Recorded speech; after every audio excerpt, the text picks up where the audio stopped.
हाँ दर्शक बंधु, जून 12 तारिख नवा मुख्यमंत्री भावे शपथ ग्रहण करवार के जाउछन मोहन चरण माझी।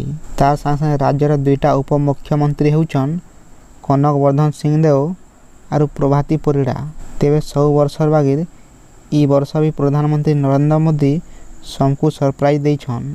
बीजेपी रे हेते बड़ बड़ नेता थिला परे भी मोहन चरण माझी को मुख्यमंत्री भावे बाछार पछाड़े बीजेपी रे बड़ सिक्रेट प्लान रही। मोहन माझी को मुख्यमंत्री बनावार पछाड़े 4टा बड़ कारण रही। आसुन जानमा गुटे गुटे करी।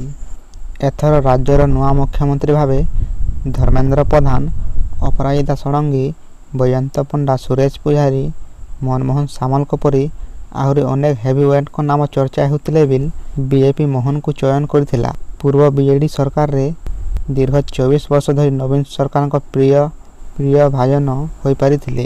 अनुरूप भावे मोहन परी शांत आउ नम्र स्वभावर व्यक्ति मध्य राज्यर जनमानस रे ग्रहणीय होई पारिबे बोली बीजेपी को हृदबोध होई पारिथिला। तारपर 2 नंबर देखमा बेले केन्दुझर एक अनुसूचित जनजाति आसन होइता बेले मोहन परी जने आदिवासी चेहरा को राज्यर दायित्व देई बीजेपी एक नुआ इमेज सृष्टि करने को प्रयास करुथाई पारे। मोहन परी जने सरल व्यक्तित्व ए क्षेत्र में सफल हेबा बोली दलर 100% विश्वास रही।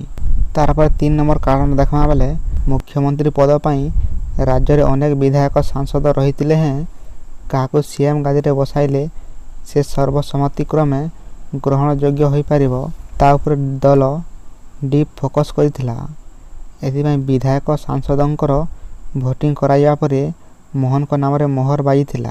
तारपर 4 नंबर कारण के देखबार के गले प्रधानमंत्री नरेंद्र मोदी और तांकर मुख्य सारथी अमित शाह सर्वदा किछि बड़ निष्पत्ति नेबा आगरु टिकिनिकी तर्जमा करिबा परे चूड़ांत निष्पत्ति ग्रहण करिथांती। द्रौपदी मुर्मू परी जड़े आदिवासी महिला को राष्ट्रपति आसन रे बसाइबा परे आदिवासी नेता को मुख्यमंत्री आसन रे बसाइबा बीजेपी रा मुख्य कारण। ई सबु कारण के देखी करी मोहन चरण माझी को बीजेपी नवा मुख्यमंत्री भावे चयन करिथिबा देखा जाउछि।